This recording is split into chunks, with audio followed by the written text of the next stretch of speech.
Welcome back to the deep dive. Today, we are undertaking a really fascinating and complex journey into the life and career of Jim Carrey. Yeah, Jim Carrey. He's one of those figures in Hollywood defined by, well, incredible success, but also these, like, extreme contradictions. Yeah. Almost polar opposites. Exactly. It's this balancing act he seems to have, maybe not mastered, but certainly lived. You've got the king of slapstick, right? The rubber face, the sheer energy. The guy who basically reset the pay scale for comedy actors, huge impact. Totally. But then on the other hand, you've got this critically acclaimed dramatic actor, and beyond that, an artist, a painter, and, a very outspoken commentator on social, political stuff. It's a lot to unpack. It really is. So that's our mission today, to kind of track that whole explosive path. We're starting from, real financial hardship, actual failure in Toronto. Yeah, like rock bottom stuff. And following it all the way to him commanding that historic $20 million salary, which was just unheard of for a comic actor before him. A massive benchmark. So we need to explore the hidden stuff, right? The psychology, maybe the spiritual searching behind that, frantic persona we all know. We'll look at the big career shifts and the really personal, sometimes controversial parts of his life off screen too. You mean his art, his beliefs, the activism? Mm-hmm. It's all part of the picture. Absolutely. And we can't really talk about his career as this, bundle of contradictions without hitting that dramatic success almost immediately. It's kind of amazing. You mean the Golden Globes?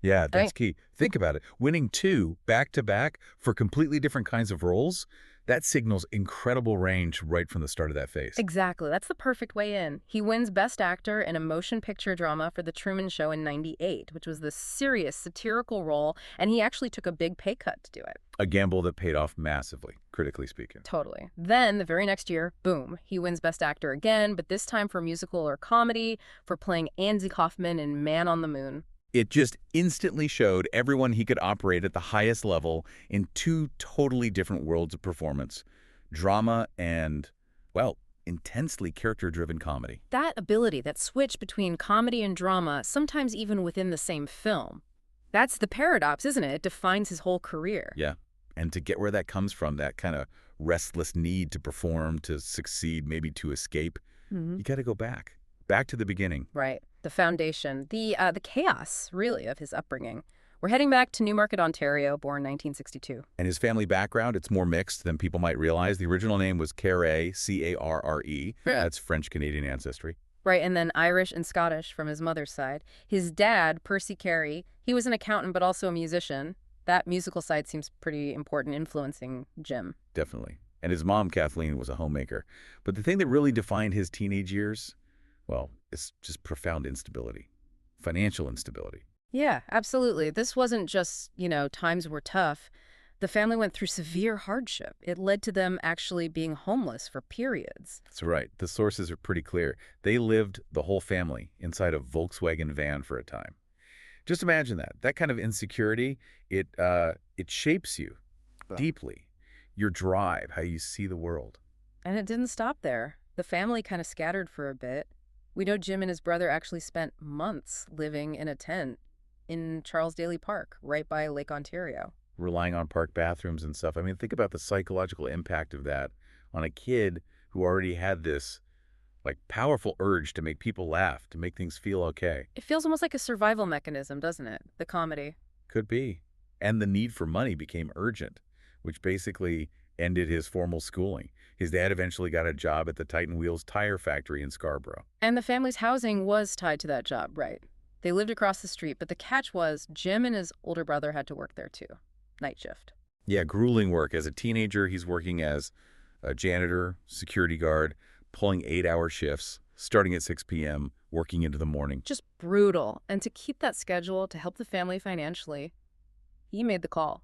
Dropped out of high school on his 16th birthday. So comedy, at that point, it wasn't just a dream. It felt like the only way out, the only escape route he could see. That period, the factory work, the instability, you can almost feel it fueling the ambition later. That frantic energy in his performances, like he had to succeed right now, or he'd be back there. Which brings us to the Toronto stand-up scene.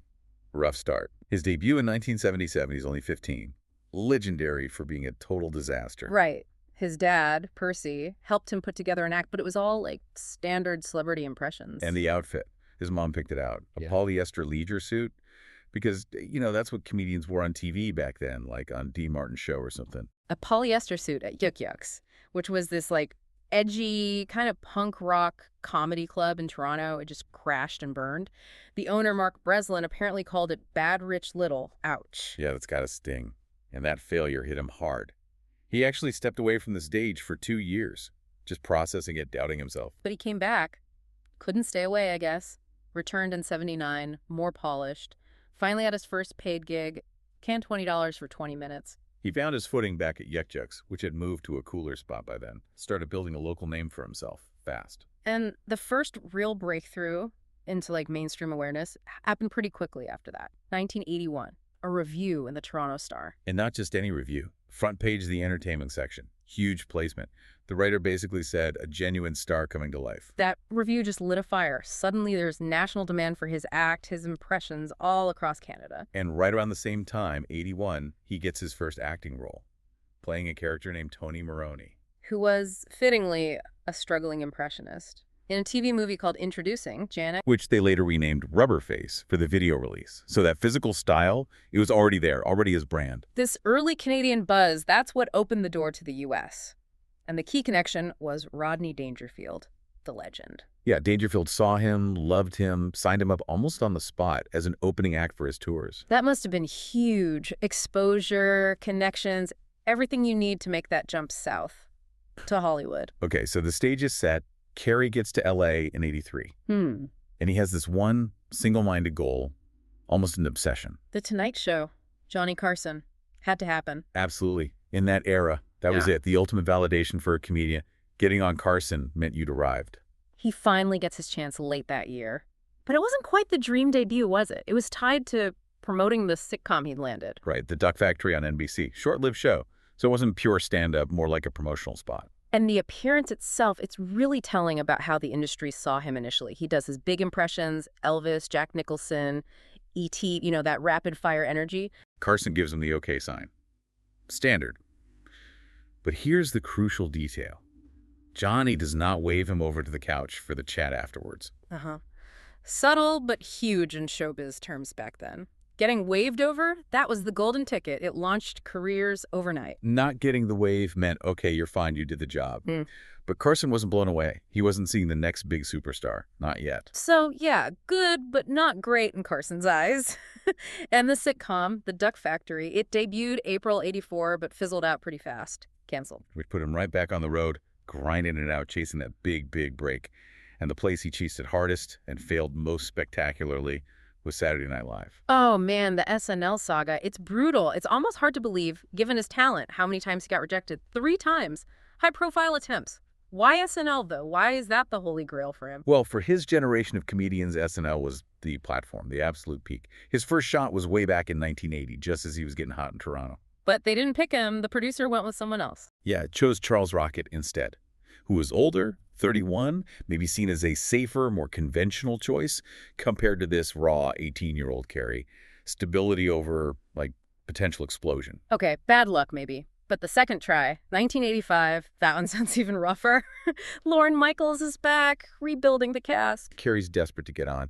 But the senior writers and producers, guys like Al Franken, Jim Downey, they basically blocked him from even auditioning properly for Lorne. What? Why? They didn't think his material fit. He wanted to do his post-nuclear Elvis's character, which was, weird, physical, totally original, pushing way beyond just an impression. Too weird for SNL. Apparently too weird for them. They saw it as too chaotic, maybe unmanageable for the show's format. They essentially gate-kept him, told him he wasn't right for the show before Lorne even saw him perform that material. Wow, that must have crushed him, but he still came back. He did. Third major attempt, 1986. This time he actually performs for Lorne Michaels himself. But here's the real twist of the knife. Oh. Dana Carvey and Phil Hartman. They were hired from that exact same audition group. You're kidding. He watches them get the dream job, the job he's obsessed over, failed to get twice before, while he gets rejected again. Imagine standing there, seeing these guys who'd become absolute legends on the show get picked. What did Michaels see in them that he didn't see, or maybe wasn't ready for, in Carrey's energy? Was it just too much for an ensemble show at that point? Who knows? But, okay, this string of failures, especially the SNL ones, it forced a massive change in direction for him, didn't it? A fundamental pivot. Absolutely fundamental. He had this realization, just doing impressions, no matter how brilliant, was ultimately a career dead end. It was a box. He'd always just be the impressionist guy. Exactly. He knew he had to create, not just reflect. So he consciously starts developing a completely new live act. Riskier stuff. Moving away from the celebrity impressions people knew him for. Totally. Shifting into observational humor, original characters. And this wasn't an easy switch. Sources say he was often improvising, struggling, sometimes in front of audiences who were annoyed. They'd paid to see the impressions. So he's actively fighting his own established image, pushing his audience, trying to find something more authentic. Yeah. And that drive to create original characters, the bizarre stuff like Fire Marshal Bill or the overly confident gay man character that finally found the perfect home. In living color. Exactly. Being a regular on that show, starting in 1990, that was the launch pad. It showcased his originality, his physical genius, in a way that finally made Hollywood sit up and go, okay, this guy is something different. And the jump from that ensemble TV success to movie megastar, it wasn't slow, was it? It was like a lightning strike. 1994, that year changed everything. Oh, explosion's the right word. Yeah. 1994 was seismic. Studios suddenly realized they had this, like, force of nature on their hands. It kicks up in February with Ace Ventura, Pet Detective. Critics weren't too kind, but audiences loved it. Makes $72 million domestically. Then, just 5 months later, July 94, The Mask comes out. And that's not just a hit, it's a global phenomenon. Right. $351 million worldwide. Gets him his first Golden Globe nomination, too. Proves his crazy comedy style travels. And he wasn't done. Closes out the year, December 94, with Dumb and Dumber, over $270 million worldwide. 3 massive, massive hits in 10 months, all driven almost entirely by his energy, his physical comedy, his characters. It was just unprecedented for a comedy actor. The industry had to react. Those 3 hits, plus his roles the next year in Ace Ventura 2 and Batman Forever, his asking price just went vertical, into the stratosphere. Which leads us to the big number, the one that literally changed the game for Hollywood salaries. Yep. For his next starring role, The Cable Guy, which came out in 96, he got paid $20 million up front. Just stop and think about that number. $20 million in the mid-90s for a comedy actor. It was completely historic. He was the first comic actor to ever hit that $20 million mark. Before him, that kind of money was strictly for the huge action stars, the dramatic megastars. Your Harrison Fords, Tom Cruises, Mel Gibsons, guys whose movies were seen as guaranteed global blockbusters. Right. What Carrey proved with that 1994 run was that his kind of physical, character-based comedy was now a globally bankable commodity. He forced the studios to recognize the sheer financial weight he carried. He didn't just ask for $20 million. He'd shown he could deliver the audience to justify it. He basically reset the market for A-list comedy talent overnight. But interestingly, the movie he chose to make for that record salary wasn't a safe bet at all, was it? No way. The Cable Guy. Directed by Ben Stiller. It was dark, like really dark. A satirical black comedy. Almost like a deliberate curveball. He plays Chip Douglas, this creepy, lonely cable installer who gets dangerously obsessed with Matthew Broderick's character. It was disturbing, a total U-turn from the goofy, hyper, kind of lovable losers he become famous for. It felt like he was testing himself, maybe testing the audience too, like, we will follow me here into this darker territory. And the reaction was mixed, right? Critics especially were thrown off. They weren't really prepared for the shift in tone, the satire. Yeah, they mostly reacted poorly. Yeah. But here's the thing that shows his incredible star power at that moment. Even with the critical backlash and the dark tone, the Cable Guy still grossed $102 million worldwide. That's amazing. Yeah. Even a quote-unquote failure for him was still a massive financial success by any normal measure. Exactly. His name alone guaranteed eyeballs. Yeah. But he did kind of course correct pretty quickly after that. Right, back to more familiar ground, but still pushing things. 1997, Liar Liar, big hit. Gets him his second Golden Globe nomination for comedy. And the reviews were great for him personally. Even if the concept was a bit high concept, critics acknowledged his genius. I remember a New York Times review saying something like he could take mundane material and just make it incredibly wilder and funnier than anyone else possibly could. So he was back on top commercially. Yeah. But you get the sense that Cable Guy experience, that desire to push boundaries, wasn't going away. The itch for something more was definitely there. Yeah, that itch for maybe legitimacy critical respect. It led him straight into making a very deliberate, very strategic move towards dramatic roles, even if it meant less money initially. Which is a statement in itself, right? Turning down huge comedy paychecks for something riskier. And it starts big with The Truman Show in 1998. Huge. A satirical sci-fi dramedy. He plays Truman Burbank, the guy whose whole life is a reality TV show. And yeah, he took a significant pay cut for it. And boy, did that gamble pay off. Critically, commercially. The film was massive, $264 million worldwide, his performance. Universally praised. It won him his first Golden Globe, Best Actor in a Motion Picture Drama. This was the role that definitively proved he was more than just the rubber face, as some critics had dismissively called him. It cemented his range. But then comes that weird Hollywood awards thing. The paradox. Ah, the Oscar snub. Right. Despite winning the Globe, despite the movie getting multiple Oscar nominations, Carrey himself, no Best Actor nomination from the Academy. Which everyone at the time called out as a huge snub. Like, was the Academy just not ready to accept that the Ace Ventura guy could be a serious dramatic contender? Seems likely. But he wasn't deterred. He doubled down on the dramatic path immediately. Next year, 1999, he does Man on the Moon. Playing Andy Kaufman, talk about a complex role. Infinitely complex.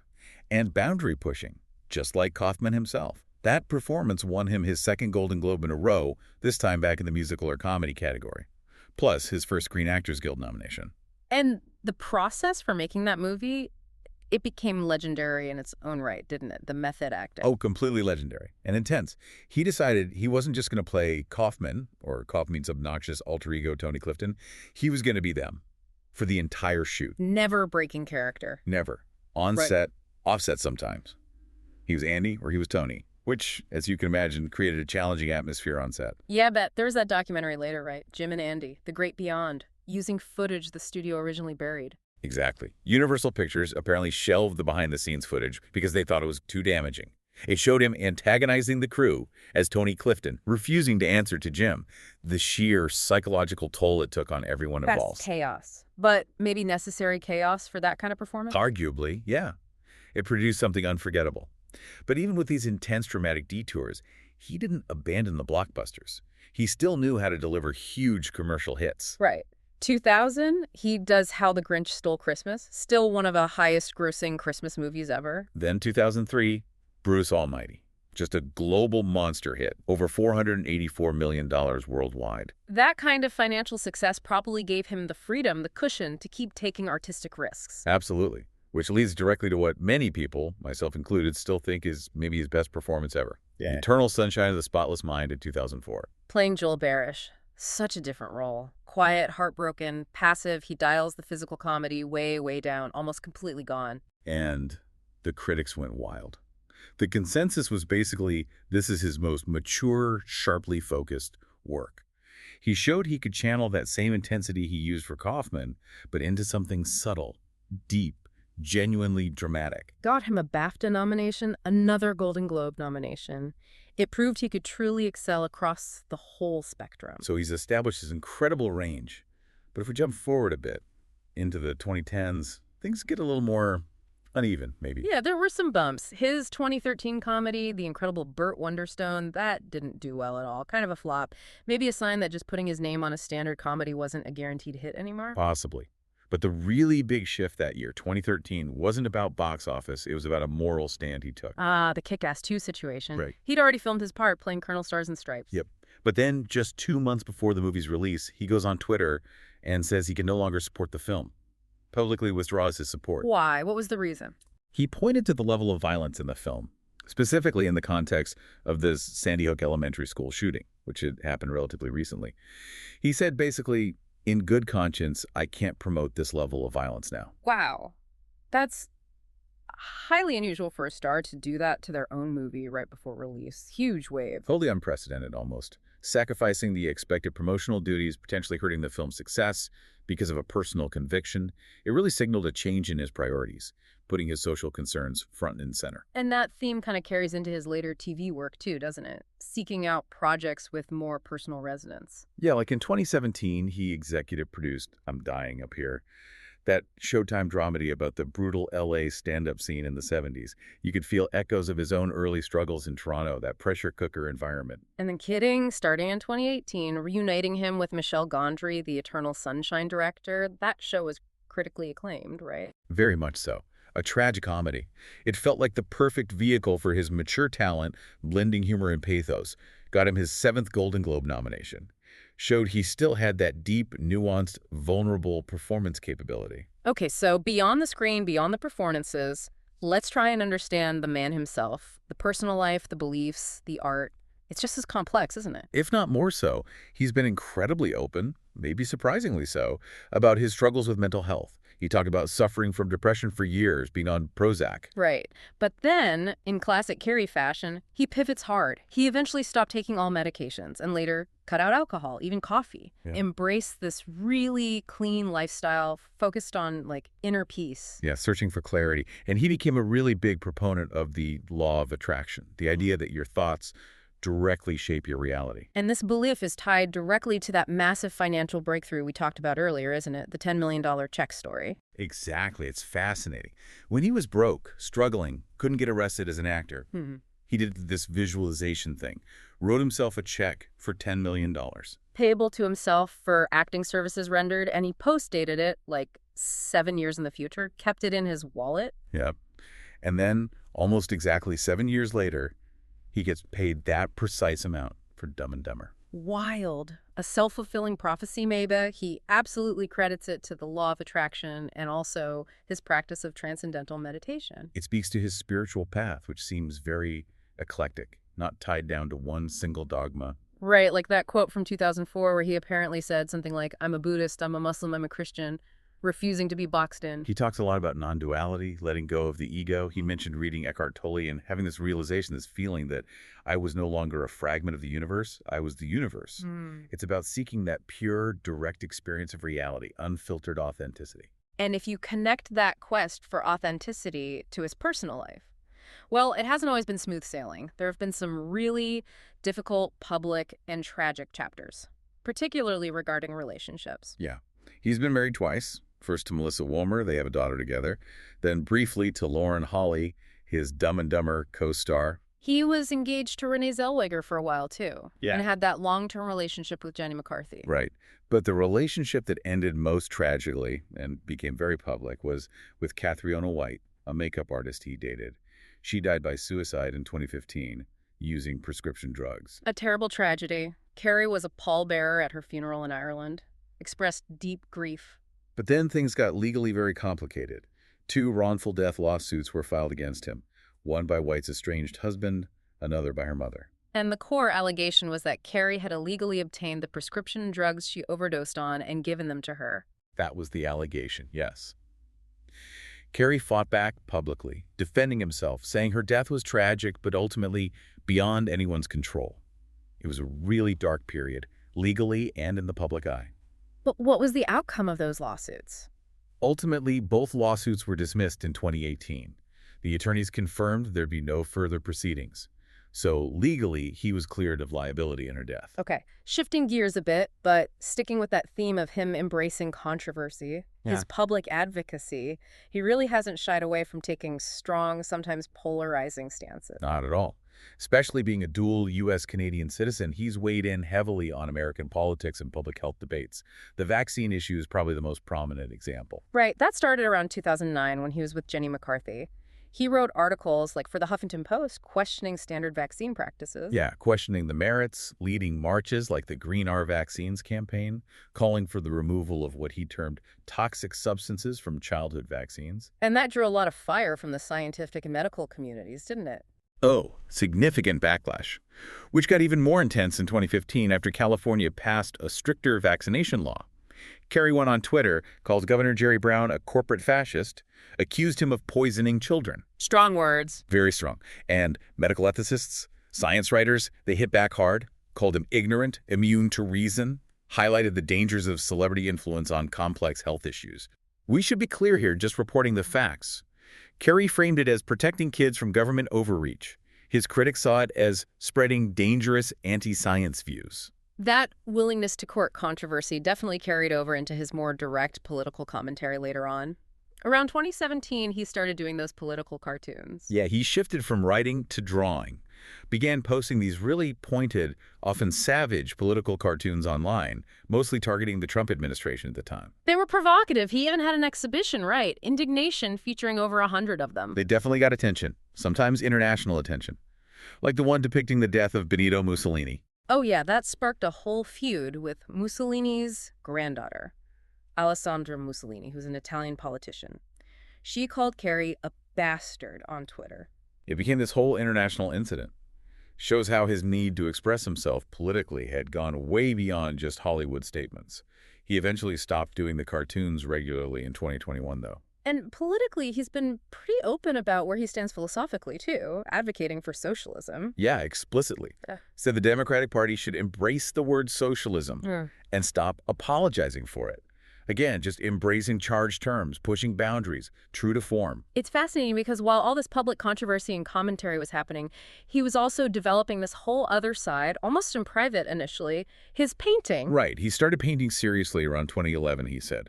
And that 2017 short documentary, I Needed Color, was really revealing. It showed him in his studio, just throwing himself into it. He described painting as this vital therapeutic outlet, a way to channel all that energy, all those thoughts outside of performance. And it's clearly not just a hobby. It's a serious artistic pursuit for him.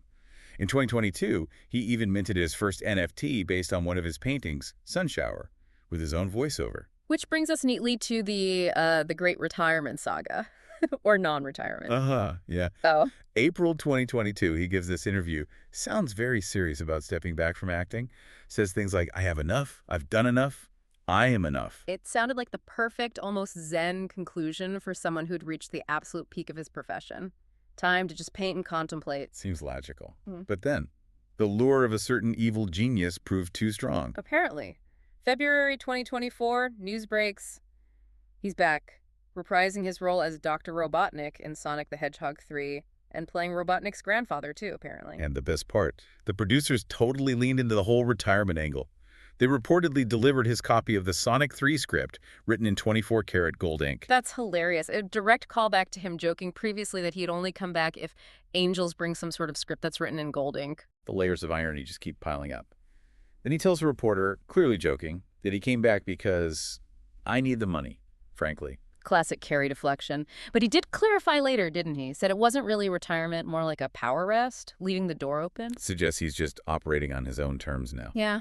Which seems fitting. Hashtag tag outro. So where does that leave us? We've tracked this guy from literally living in a VW van, desperate to escape poverty, to becoming the $20 million comedy king, then pushing for serious dramatic cred. and then spending his later career channeling that same intensity into, well, controversial public commentary and deeply personal art. It really is a story defined by this constant, almost restless search, isn't it? Yeah. He broke out of the impressionist box, he redefined comedy stardom, he proved himself as a dramatic actor, always breaking the mold. And now the focus seems almost entirely internal. Art, philosophy, speaking his mind, consequences be damned. So the final thought maybe is this. How does that relentless need to break type, whether it's through extreme method acting or divisive political cartoons or painting, how does that reflect a lifetime pursuit? Maybe not of success in the traditional sense, but of something else. Like a raw, unmediated authenticity, even if that authenticity rubs people the wrong way or leads straight into controversy. Exactly.